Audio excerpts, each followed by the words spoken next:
আসসালামু আলাইকুম এভরিওয়ান, আশা করি সকলে ভালো আছেন। তো এই যে হঠাৎ করে বৃষ্টিপাতের কারণে যেসব চাষিরা হাল চাষ করে আলু, রসুন, পেঁয়াজ বা হচ্ছে সরিষা লাগাইছিল, সবগুলো দেখেন ডুবে গেছে।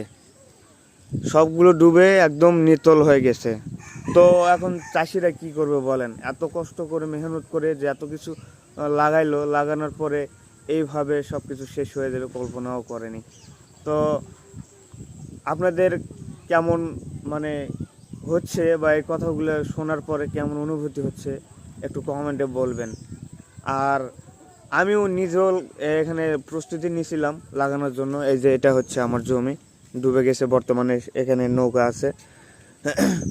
খুব কষ্ট করছে, মেহনত করছে, কিন্তু দেখেন এক রাতের মধ্যে সব কিছু শেষ হয়ে গেল। সবাই দোয়া করবেন এবং ভালো থাকবেন। ধন্যবাদ।